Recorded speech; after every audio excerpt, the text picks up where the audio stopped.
Les fantômes sont des créatures qui apparaîtraient aux vivants depuis la nuit des temps. On les considère souvent comme des manifestations d'esprits de personnes décédées. Spectres, poltergeists, apparitions. Beaucoup sont convaincus par l'existence de ces entités paranormales. Si vous n'avez pas peur de pénétrer dans des maisons hantées ou de vous balader la nuit dans des cimetières infestés d'ectoplasmes, préparez-vous à vivre un voyage effrayant aux frontières du surnaturel. Maisons hantées, fantômes et revenants, rendez-vous avec l'étrange. Une série réalisée par Frankistas, Bawendine et Laurent Nélissen.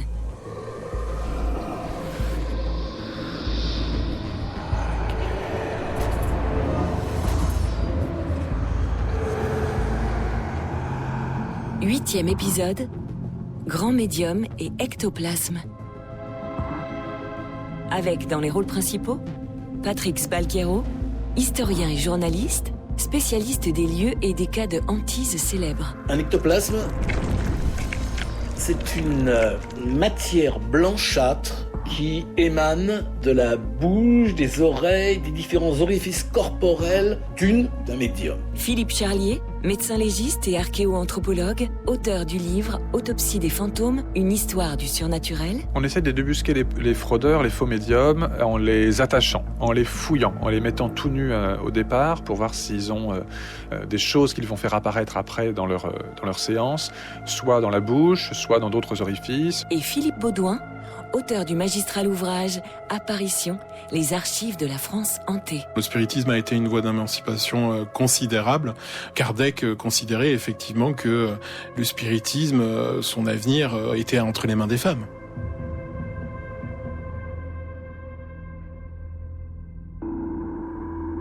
Soudain, à la surprise de l'assemblée, le médium Daniel Douglas Home se vit soulevé en l'air. Je lui tins la main à cet instant et tâtai ses pieds. Il se trouvait à 30 cm du plancher. Il tremblait de tout son corps, en réprimant ses émotions de joie et de peur qui étouffaient sa voix. 2 fois, il fut soulevé du sol. Et la 3e fois, il atteignit le plafond de l'appartement, avec lequel ses pieds et ses mains prirent contact en douceur. Ce compte-rendu date de 1852. Il est signé par Alfred Burr, l'éditeur en chef du journal The Hartford Times. Il y certifie qu'il a vu de ses yeux vus le médium Daniel Douglas Home s'élever dans les airs. Home a sans doute été le premier grand médium à donner une dimension vraiment spectaculaire aux séances de spiritisme qu'il organisait, comme nous l'explique Philippe Charlier, l'auteur du livre Autopsie des fantômes, une histoire du surnaturel. Daniel Douglas Home, lui, faisait des séances qui étaient particulièrement théâtrales. Il pouvait faire intervenir des objets, il pouvait se faire enfermer parfois, et on est vraiment à la frontière entre des spectacles de magie et puis des spectacles de spiritisme. Nous allons dans cet épisode nous attarder sur les grands médiums qui étaient de véritables stars pendant l'âge d'or du spiritisme situé entre la fin du 19e et le début du 20e siècle. Ces médiums, pour la plupart des femmes, semblaient être capables de choses incroyables. Par exemple, de matérialiser de l'ectoplasme ou carrément des fantômes en pleine séance. Avec ces médiums hors normes, il faut que chaque séance de spiritisme soit toujours plus impressionnante et spectaculaire. Alors, il y a eu une gradation, il y a vraiment des mouvements de va-et-vient. Au début, ce sont des coups sur les murs ou sur les portes, les Sir Fox. Ensuite, ce sont des tables qui bougent, des tables qui tournent, ce sont des verres qui se meuvent sur des alphabets. Et puis, au fur et à mesure, c'est devenu en effet de plus en plus complexe, avec des apparitions, avec des mains qui apparaissent de fantômes dans de la cire puis dans du plâtre, avec ensuite des matérialisations complètes de l'ectoplasme. L'ectoplasme. Quelle était donc cette substance que les médiums de la fin du 19e siècle semblaient être capables de sécréter par différents orifices? Un ectoplasme, c'est une matière blanchâtre qui émane de la bouche, des oreilles, des différents orifices corporels d'un médium. Patrick Sbalkero, historien et journaliste, spécialiste des lieux et des cas de hantises célèbres. Matière blanchâtre, évidemment, dans le mot matière blanchâtre, il y a blanchâtre, blanc, et donc, est-ce que ce serait pas, là aussi, la manifestation simplement d'une sorte de fantôme ? Alors pourquoi est-ce qu'un fantôme sortirait du nez ou de la bouche d'un médium ? Ça, là, voilà. L'ectoplasmie, c'est un domaine qu'on a complètement oublié aujourd'hui, si ce n'est les injures du capitaine Haddock dans Tintin. Philippe Baudouin, chercheur et auteur spécialiste des grands médiums historiques. Le mot ectoplasme, on le connaît surtout grâce à Hergé, finalement. Si Hergé n'était pas passé par là, je pense que c'est un mot qui, à mon avis, aurait complètement déserté les mémoires. Et puis, effectivement, il y a cette idée qu'au départ, avant d'être une insulte, c'est un terme qui permet de spécifier, de définir un phénomène lié aux sciences occultes et spécifiquement au spiritisme ou à une certaine forme de spiritisme qui désigne un objet assez étrange. C'est une matière, l'ectoplasme, ectoplasma, donc qui est une forme d'extériorisation du corps du médium ou de la médium. Ce sont souvent des femmes, très souvent, pas seulement, mais très souvent des femmes qui produisent ces ectoplasmes. C'est une sorte de substance blanchâtre, gluante, visqueuse, fibreuse, qui peut rester informe, mais aussi prendre justement l'aspect de membres humains, de visage, de mains, de pieds, de bras, qui peut être lumineuse aussi à certaines conditions, mais qui toujours est éjectée, est expulsée, est extériorisée par les différents orifices du corps humain.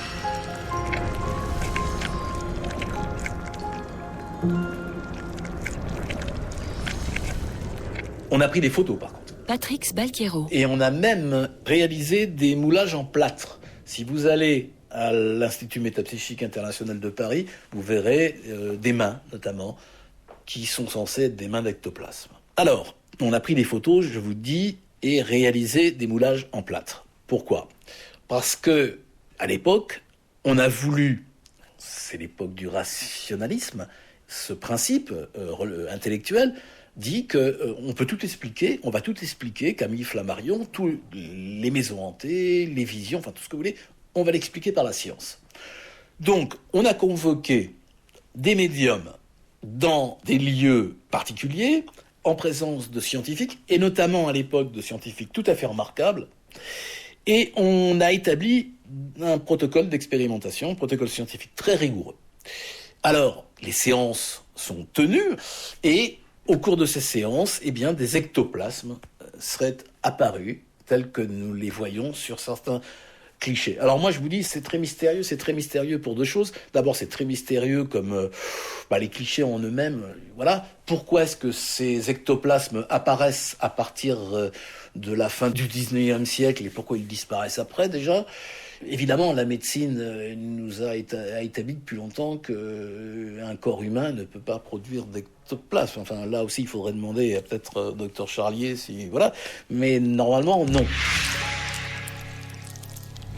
Donc souvent, effectivement, c'est une substance qui est, et c'est ce que vont dire les sceptiques à l'époque, régurgitée. Philippe Baudouin. Qu'on va considérer comme une forme de régurgitation. Les prestidigitateurs connaissent ça parfaitement à l'époque. Houdini le premier. Harry Houdini connaît parfaitement ce truc. Ce tour de passe-passe de la régurgitation, où préalablement à la séance, effectivement au spectacle, pour ce qui est du magicien, on ingurgite de la fibre, et hop, par magie, on régurgite ça pour le plus grand bonheur des spectateurs. Bon, c'est ce que vont dire les sceptiques à l'époque.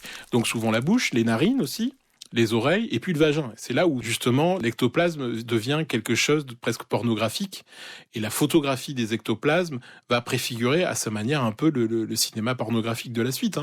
Ça, c'est quelque chose que un certain nombre d'historiens ont mis en avant. La question du voyeurisme avec l'ectoplasmie est tout de suite mise en avant. Ce regard masculin porté sur le corps féminin avec aussi un corps qui est dénudé. Souvent, je pense à des médiums comme Mina Marjorie Crandon, qui, côté américain, va être expertisée par différents scientifiques, des représentants aussi du monde du spectacle, comme Houdini, qui fait partie effectivement des observateurs les plus sceptiques. En Angleterre aussi, on va photographier ces femmes à ectoplasme. Et en France aussi, beaucoup, avec Marthe Perrault, Eva Carrière, il y a en fait dans cette matérialisation, puisque les médiums qui produisent des ectoplasmes, on les appelle médiums à matérialisation. elles arrivent à matérialiser soit ce qu'on va considérer comme une forme de communication avec l'au-delà, soit un pouvoir, tout simplement, de figurer des entités. Et ces ectoplasmes seraient peut-être la réalité tangible et matérielle d'un au-delà, ou du moins d'autres degrés de réalité qu'on ne connaît pas, qu'on n'arrive pas encore à déterminer pour l'instant. Une des plus grandes spécialistes de la matérialisation d'ectoplasmes s'appelait Marthe Béraud. Plus tard, elle se fera appeler également Eva Carrière, quand elle devient une médium très célèbre. Marthe Béraud, à ma connaissance, est une des médiums à qui l'on doit le plus grand nombre de photographies. Et notamment de photographies de séances et a fortiori d'ectoplasmes, de production d'ectoplasmes. L'Institut Métapsychique International de Paris, qui existe encore aujourd'hui, conserve dans ses archives plusieurs dizaines de clichés où on voit Marthe Béraud tenir le fameux rideau du cabinet spirit, où parfois sur les images on voit apparaître, sortir de sa narine, de sa bouche, ou poser comme ça sur sa poitrine effectivement ces fameux ectoplasmes. Donc ne serait-ce que d'un point de vue strictement photographique, visuel, c'est quelqu'un qui est à l'origine d'une production assez incroyable en la matière. Bon. Et puis, c'est quelqu'un qui aussi va susciter l'attention des savants de l'époque. C'est une femme, Marthe Béraud, qui va croiser sur sa route, en tant que médium, énormément d'érudits, d'intellectuels et de savants de l'époque. Camille Flammarion, grand astronome, écrivain, vulgarisateur scientifique, Charles Richet, prix Nobel de physiologie en 1913. C'est quelqu'un, effectivement, qui va aussi rencontrer Harry Houdini, Arthur Conan Doyle, excusez du peu, qui va lui consacrer plusieurs pages dans son Histoire du spiritisme en 1926, quelques années après que Marthe Béraud se soit retirée de la scène publique. Donc, sa particularité, c'est à la fois de se prêter très facilement à l'expérimentation scientifique et en même temps d'être capable de produire des phénomènes extrêmement spectaculaires, notamment d'ectoplasmie, de matérialisation de substances dont je parlais jusqu'à présent. Marthe Béraud est née en Algérie. C'est là qu'elle va faire ses premiers pas de médium au début du XXe siècle, dans une villa, la Villa Carmen. Car c'est dans cette maison bourgeoise que serait apparu, en présence de Marthe Béraud, un fantôme bizarre avec une drôle d'allure et qui s'appelait Bien-Boa. Donc Bien-Boa, c'est, soi-disant, d'après ce que raconte l'histoire, un fantôme, le spectre d'un brahmin hindou, en fait, qui va se manifester à plusieurs reprises lors de séances de spiritisme organisées à Alger, dans une bâtisse qu'on appelle la Villa Carmen, qui est habitée par les époux Noël.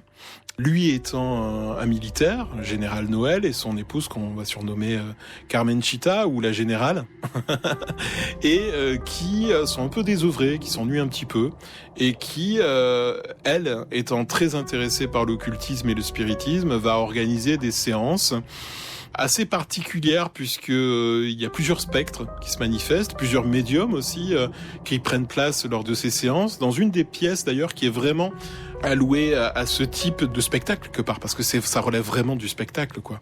Il y a vraiment toute une pièce au-dessus de leur garage où effectivement ils se réunissent en petit comité et où effectivement les fantômes défilent, dont le fameux Bien-Boa.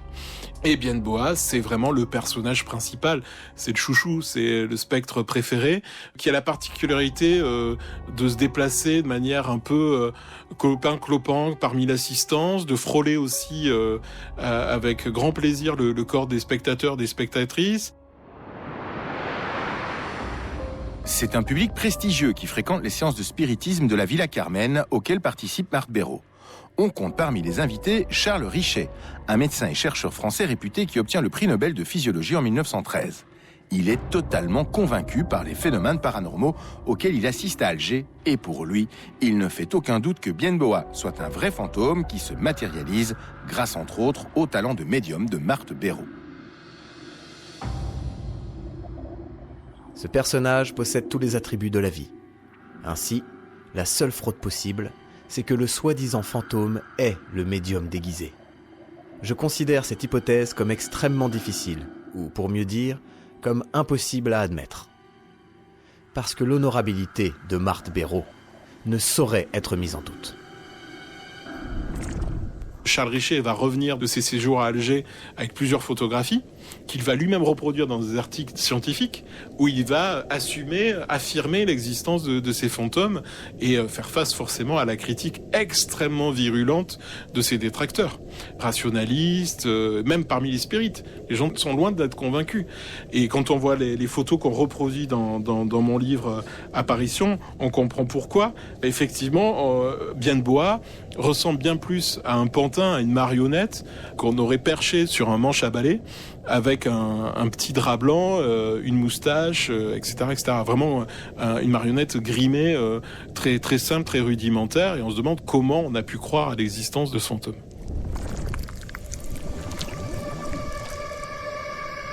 Il est vrai qu'aujourd'hui, on peut sourire et même rire en regardant les fameux clichés du fantôme de Bienne-Bois pris à la Villa Carmen en 1905, tellement le trucage semble être grossier. Et déjà à l'époque, certains ont fait remarquer qu'on ne voit jamais sur les photos où le fantôme apparaît le visage de la médium Marthe Béraud.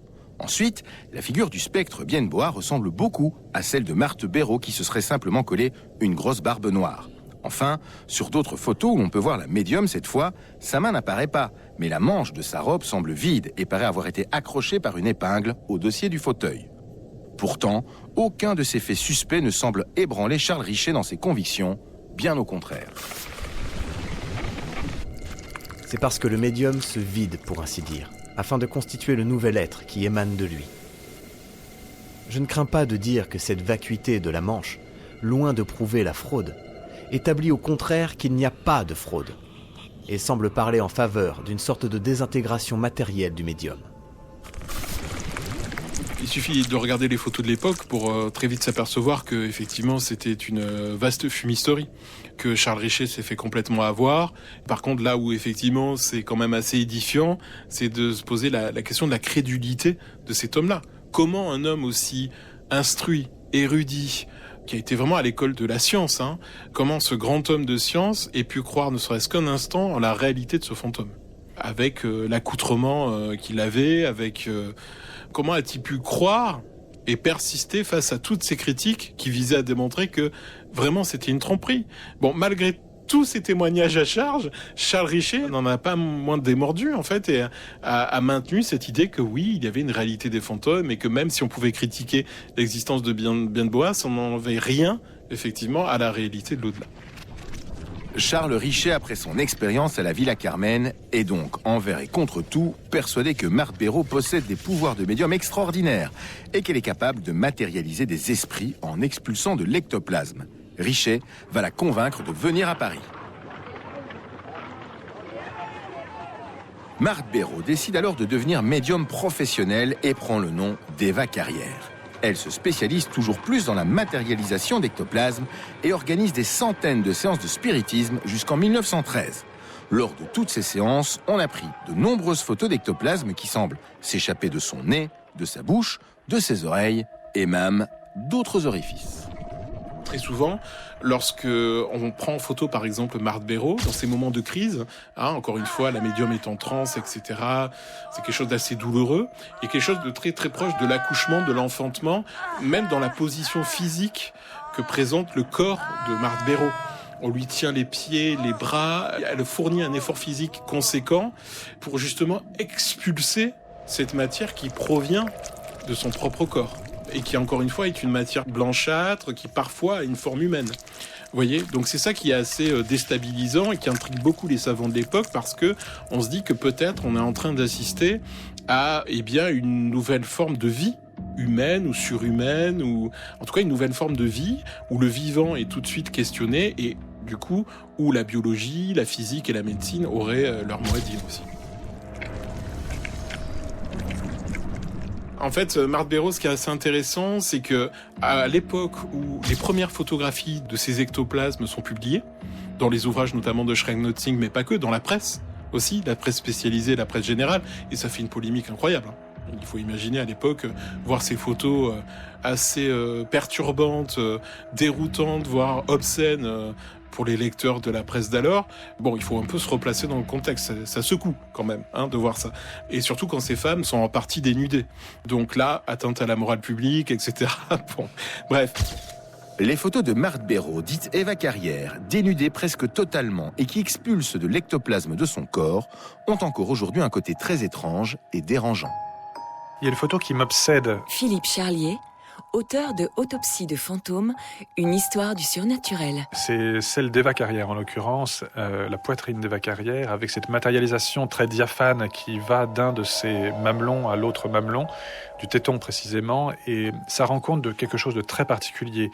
C'est à la limite de l'obscène, en tout cas c'est quelque chose qui est très érotique, et ça montre bien deux choses assez ambivalentes. La première, c'est que ces femmes médiums ont trouvé dans ces séances de spiritisme un moyen de libération quasiment sexuelle et d'individualisation. Elles se montrent, pas toutes nues bien évidemment, mais pas loin quand même.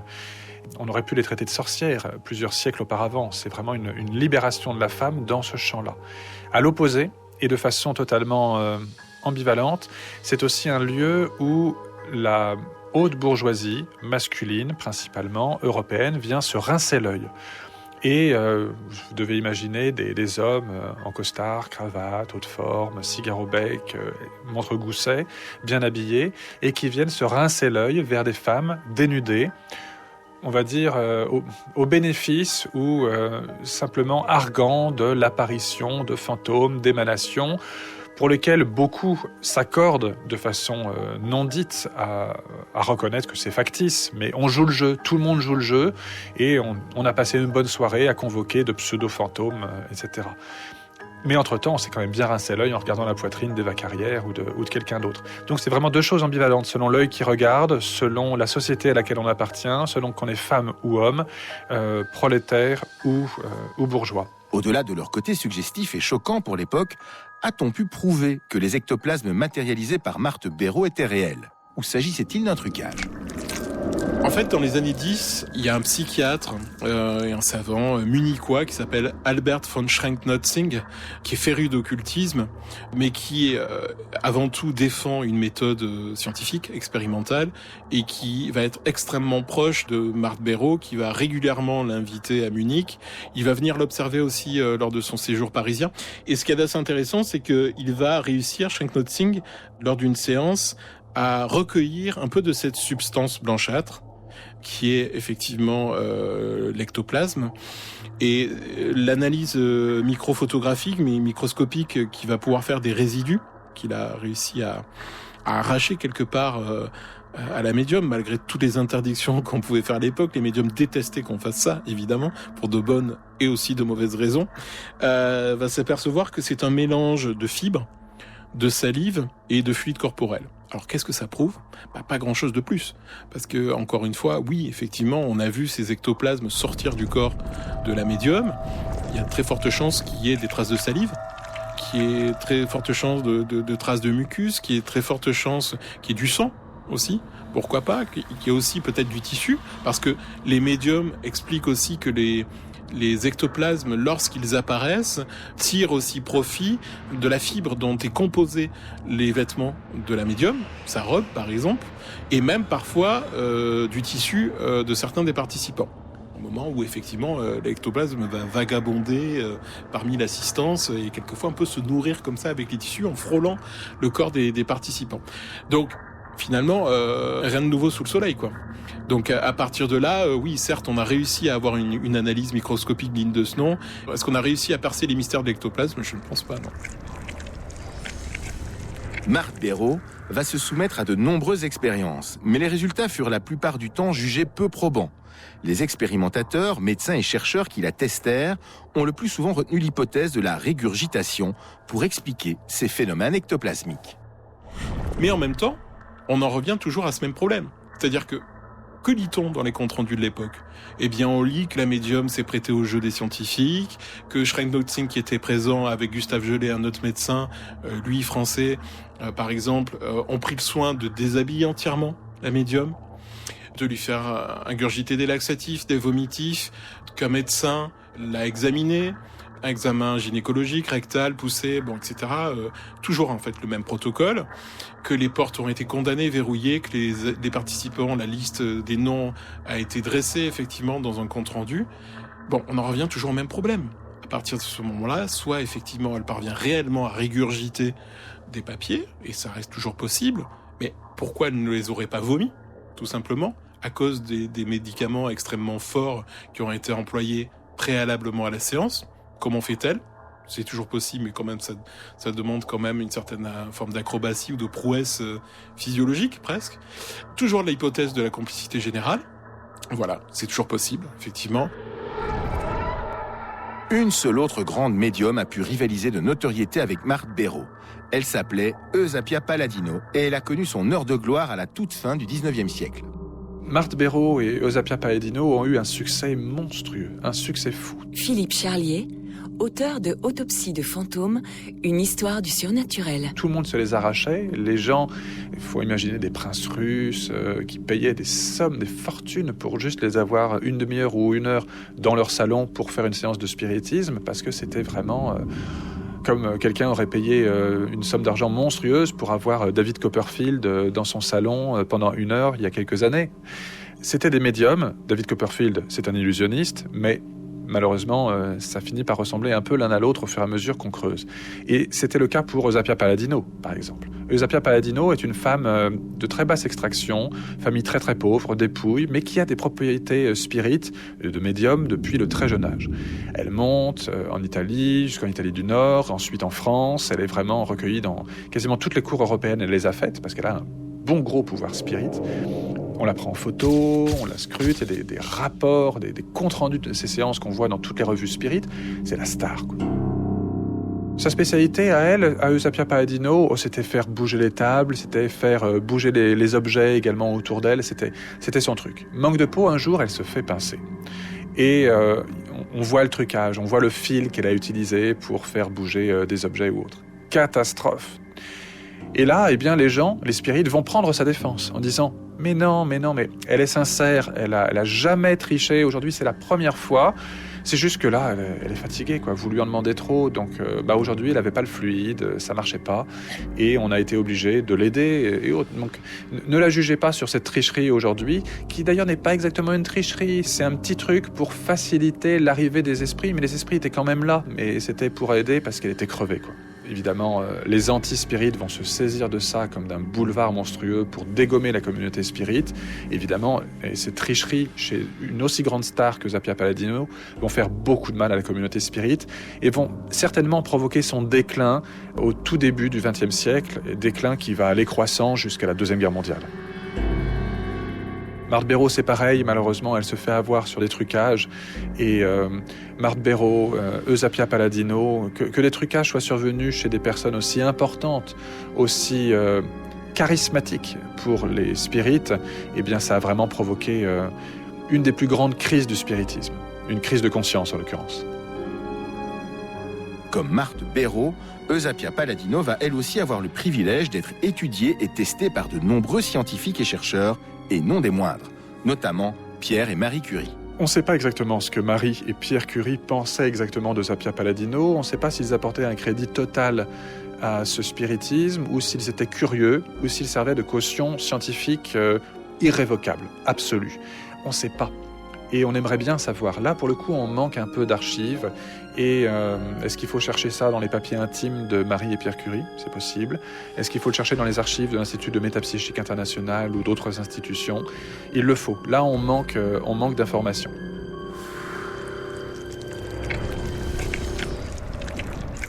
Il y a quand même des phénomènes que Pierre et Marie Curie, pour les citer à nouveau, ont été incapables d'expliquer de manière rationnelle. Philippe Baudouin. Quand vous avez un bac d'argile d'environ 20 kilos qui est observé en lévitation pendant plusieurs secondes, alors qu'encore une fois, Eusapia est sinon attachée, fermement maintenue, les pieds et les mains, que la lumière, certes tamisée, permet d'observer le moindre mouvement d'Eusapia, et que vous avez ce bac d'argile qui arrive au niveau de l'épaule de Pierre Curie, sans aucune raison apparente, et qui reste en lévitation pendant plusieurs secondes, dans le rapport, ce qu'on lit, c'est qu'effectivement, Pierre Curie, malgré tous les appareils qu'il avait pu apporter ce jour-là, les photos qui sont possibles de produire, d'étudier, d'analyser, on est incapable d'expliquer effectivement ce phénomène de télékinésie, de déplacement d'objets. Eusapia Palladino et Marthe Béraud ont toutes deux été soumises, comme beaucoup d'autres médiums de l'époque, à de nombreux tests pour vérifier la validité de leur prétendu pouvoir. tests qui deviennent au fil du temps de plus en plus terribles et intrusifs pour ces médiums, qui pour la plupart sont des femmes, rappelons-le. On essaie de débusquer les fraudeurs, les faux médiums, Philippe Charlier. en les attachant, en les fouillant, en les mettant tout nus au départ pour voir s'ils ont des choses qu'ils vont faire apparaître après dans leur séance, soit dans la bouche, soit dans d'autres orifices, soit dans une fausse peau qu'ils auraient collée sur leur propre peau. Souvenons-nous qu'on est quand même dans des atmosphères qui sont assez sombres, hein. On a un éclairage qui est limité, donc c'est pas... Il faut imaginer vraiment des ambiances fin 19e, début du 20e siècle. Les ampoules n'éclairent pas autant que maintenant et il n'y a pas beaucoup d'ampoules. Et puis on va ensuite se mettre à coudre complètement toutes les ouvertures de leurs vêtements, les mettre dans des sortes de camisoles, les attacher pendant les séances et puis mettre des témoins partout. Ils sont scrutés en permanence. Et ça donne des séances où on se pose la question si c'est du bondage ou si c'est du sadomasochisme, parce que parfois, vraiment, on dirait vraiment des momies, quoi, tellement ils sont ligaturés de partout. On va leur mettre également du talc ou de la farine tout autour d'eux pour voir s'ils bougent. Ils ont interdiction de se mouvoir, ils doivent rester assis sur une chaise. Enfin voilà, il y a une seule chose sur laquelle eux demandent les médiums d'être intransigeants, c'est il ne faut pas qu'il y ait une grande lumière. Parce que les esprits n'aiment pas la grande lumière, il faut que ce soit une atmosphère sombre, ritualisée entre guillemets. Et ça, évidemment, ça les sert pour favoriser malgré tout les trucages. On peut se poser la question parmi ceux qui surveillent s'ils ne truquent pas, est-ce que ces scrutateurs ne sont pas eux aussi de la partie ? Évidemment, c'est la question principale. On va leur tenir la main, on va les... Enfin, franchement, ça devient des séances de torture plutôt qu'autre chose. Et on se demande même quel peut être le plaisir de ce médium. Mais le médium, il n'a pas de plaisir. Pour lui, c'est un devoir.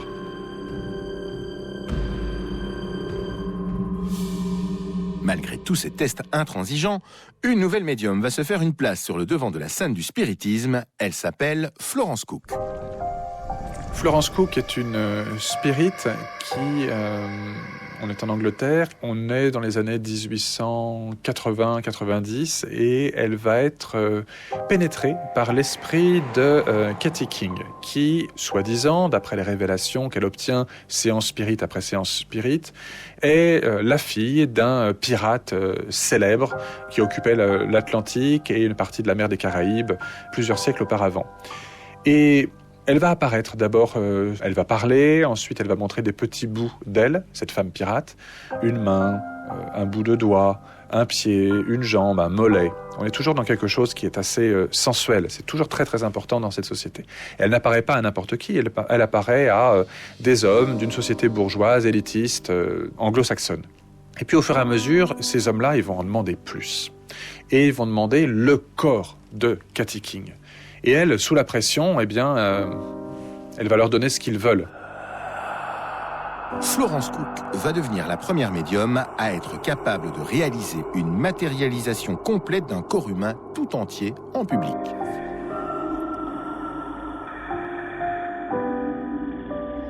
Les séances se déroulaient de la façon suivante. Florence Cook allait s'asseoir dans ce qu'on appelait à l'époque un cabinet médiumnique, une sorte de petit cagibi muni d'un rideau noir. Une fois le rideau tiré, la médium entrait en transe. Au bout d'un certain temps, une forme blanche sortait du cabinet. C'était le fantôme de Katy King qui venait de se matérialiser intégralement.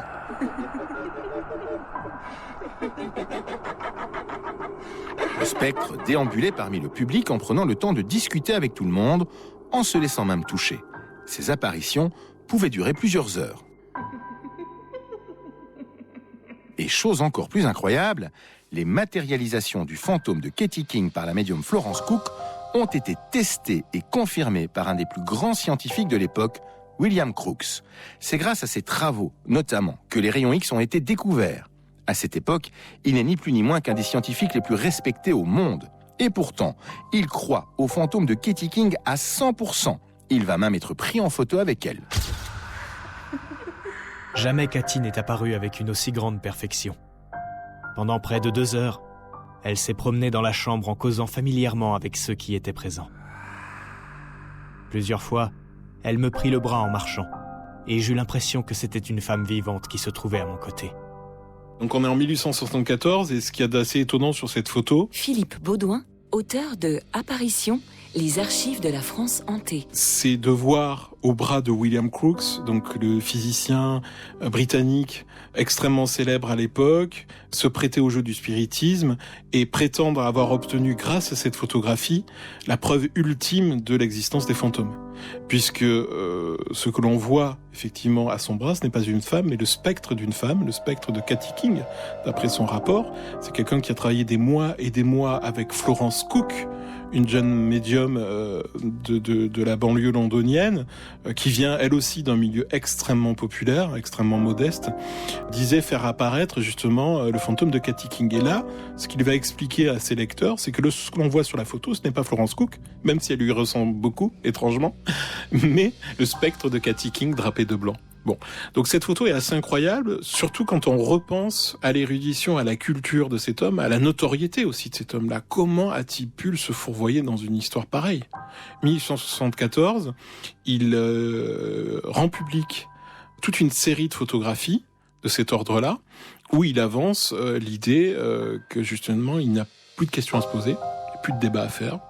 L'au-delà existe bel et bien, il en a la preuve. Bon, donc il y a cette photo que je trouve assez touchante, assez émouvante pour toutes ces raisons-là. Sauf que, on va se rendre compte au fur et à mesure des séances spirites, Philippe Charlier, qu'au moment où Katy King apparaît, la spirite, elle, la médium, disparaît. Et ça n'est pas possible normalement.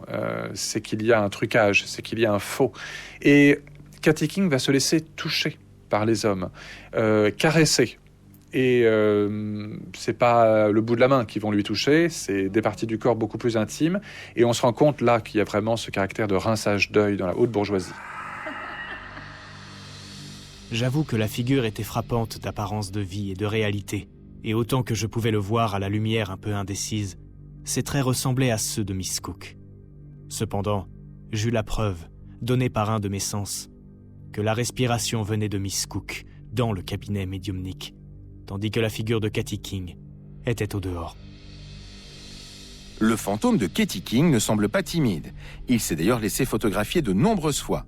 Mais chose étonnante et même embêtante, il n'apparaît jamais sur une photographie en même temps que la médium Florence Cook.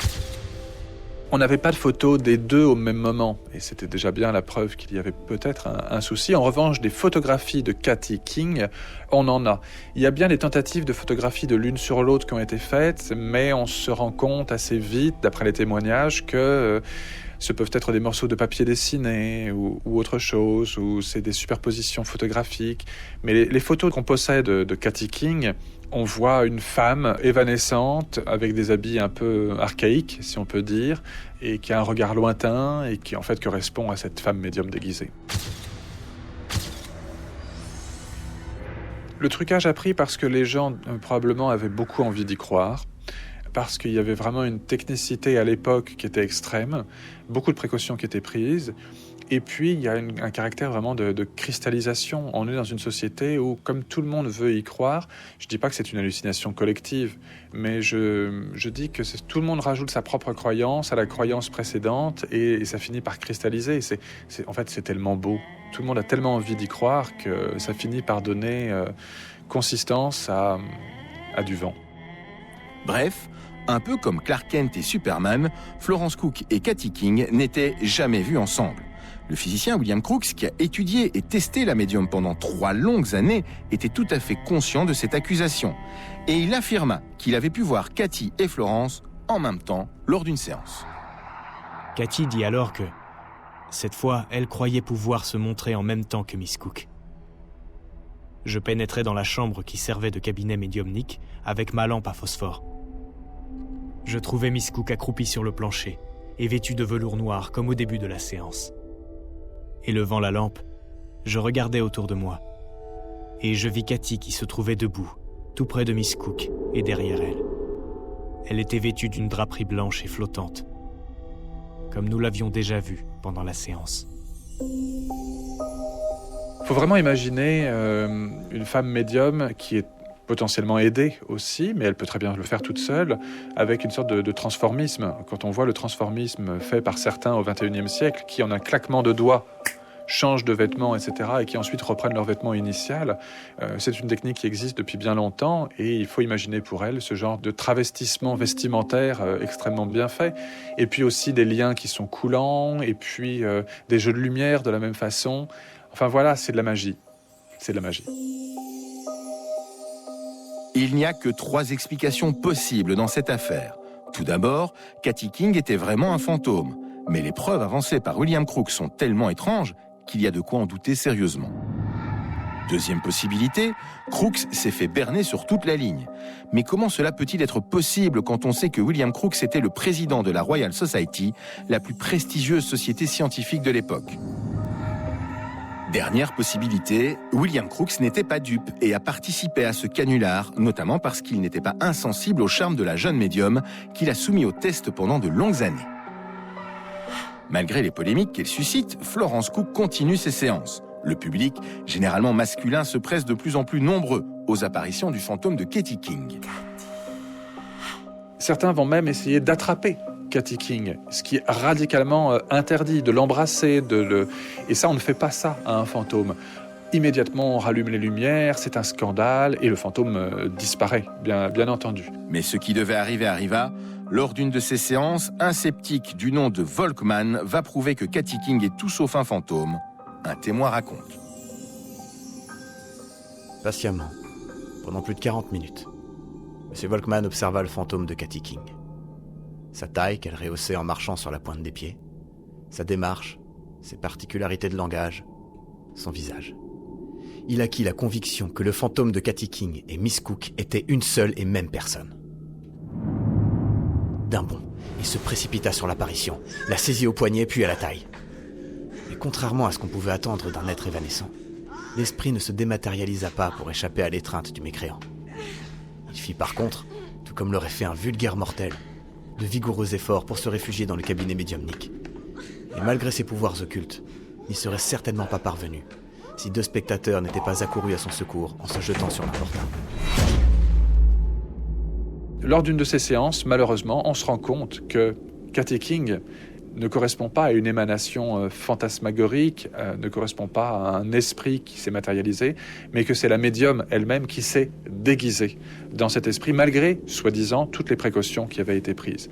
Donc, c'est vraiment la démonstration horrible pour le spiritisme d'un faux caractérisé qui va faire beaucoup de mal à la discipline. Tout le monde va s'enflammer en disant, vous voyez, c'est vraiment n'importe quoi, c'est du faux, ça ne correspond à rien sauf en fait à une séance de magie, c'est du théâtre en fait, ça ne correspond pas à du spiritisme et tout ceci repose sur du vent.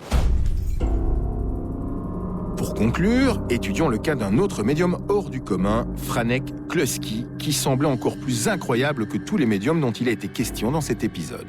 Alors le médium Franek Kluski, au début des années 20, est considéré comme un des médiums les plus puissants, les plus impressionnants aussi en Europe. Philippe Baudouin, auteur de Apparition, les archives de la France hantée. C'est un médium polonais. Gustave Gelé, qui est médecin et qui est spécialiste de parapsychologie à cette époque-là, le présente comme l'un des dignes représentants de la race polonaise des médiums. Donc, il pèse ses mots quand il explique cela.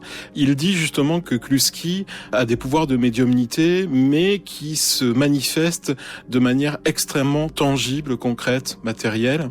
Ce n'est pas forcément un médium qui simplement, pour ainsi dire, communiquerait avec les morts. Non, lui, il ne se contente pas de ça, il les fait apparaître. Bon.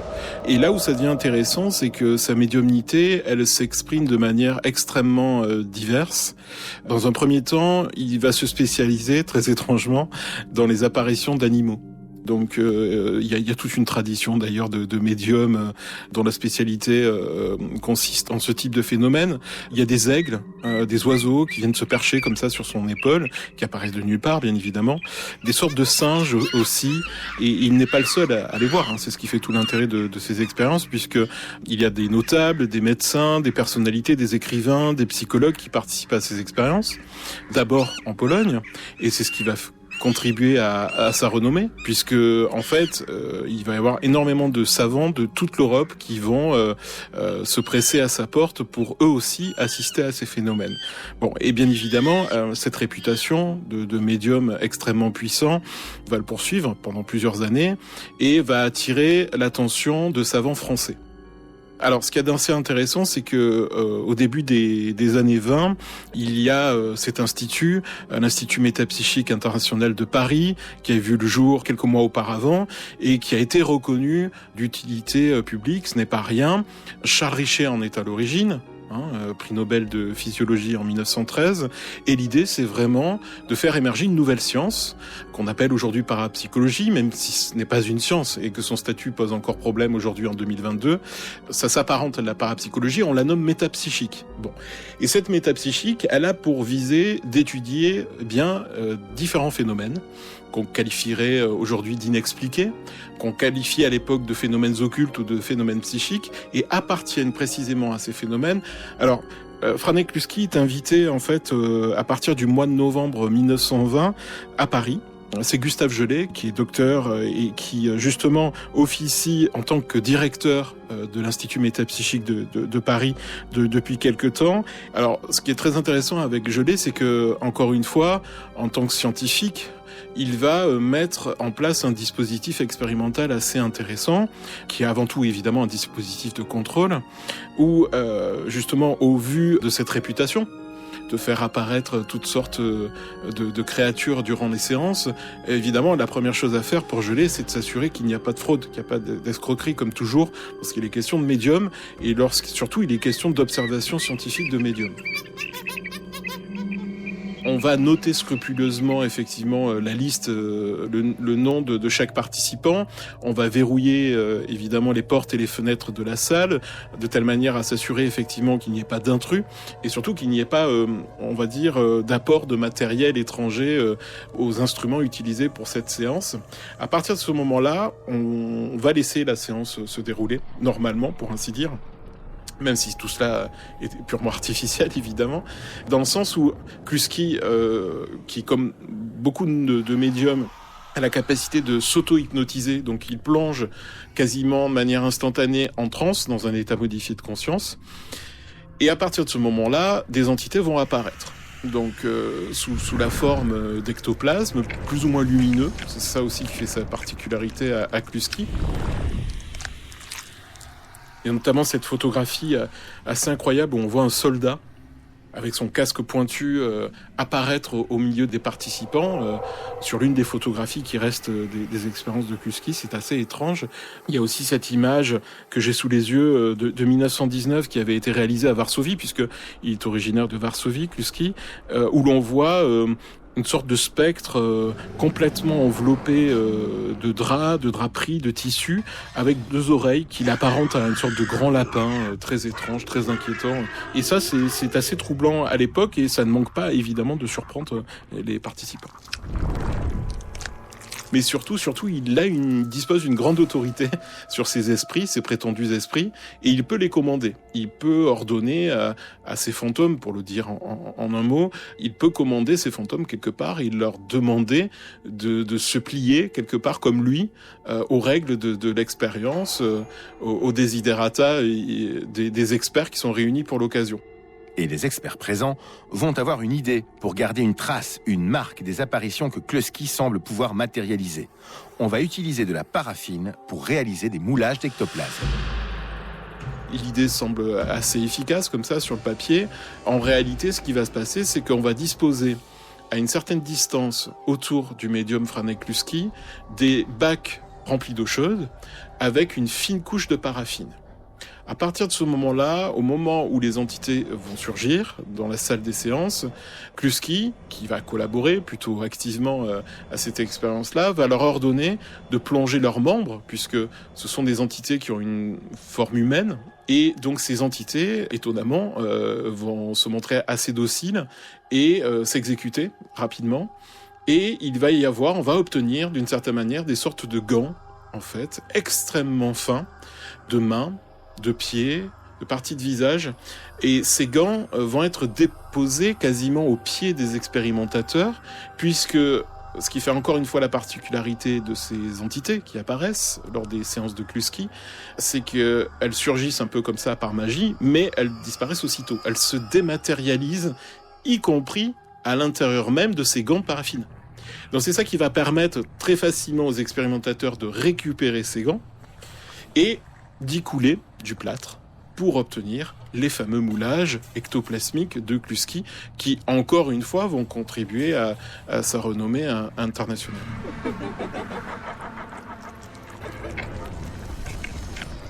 Et ce qui est quand même assez intriguant et qui surprend énormément les expérimentateurs à l'époque, c'est que ces moulages ont certes effectivement l'usure de mains d'adultes, de pieds d'adultes, quelques rides, quelques traits aussi dans ces parties de visage qu'on obtient, mais en même temps, leur taille ne coïncide pas avec justement des personnes adultes, mais s'apparenterait plutôt à des mains et des pieds d'enfants. Donc ça, encore une fois, cela vient complexifier l'expertise, l'enquête qui va être menée sur ces moulages. Donc évidemment, il va y avoir énormément de presse à l'époque, puisqu'il va faire la une de plusieurs journaux français. Il va y avoir des controverses qui vont être suscitées évidemment par la publication des résultats. Différents mouleurs vont venir apporter leur contre-expertise, des prestidigitateurs, des illusionnistes, comme souvent à l'époque, qui vont essayer de dénoncer aussi l'escroquerie. Même le médium Harry Houdini va vouloir reproduire les moulages ectoplasmiques réalisés par Franek Kluski. Il va y arriver, mais sans respecter le protocole de contrôle auquel avait été soumis le médium pendant les tests. Il ne faut pas non plus oublier une chose, c'est qu'il est au centre de tous les regards Kluski lors de ces séances. On a fait attention à bien verrouiller la salle. Tout le monde connaît effectivement la liste des participants, qui se limite à 6 ou 7 personnes maximum. Et à partir de là, effectivement, sauf à supposer, encore une fois, on y revient, l'hypothèse de la complicité générale des participants, le mystère demeure.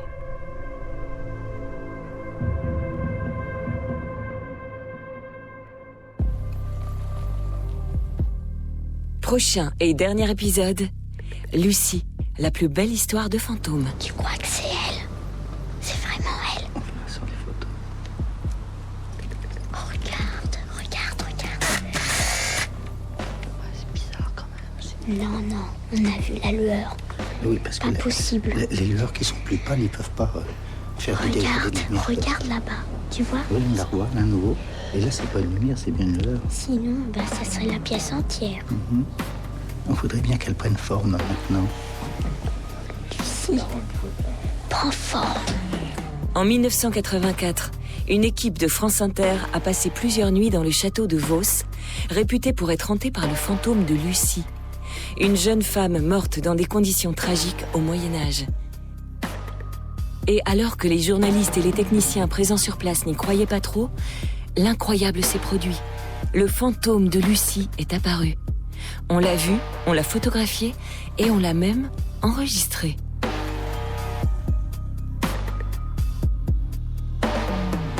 Tous les épisodes de la série consacrée aux fantômes et aux maisons hantées sont disponibles sur Ovio ou sur la page podcast du site lapremière.be.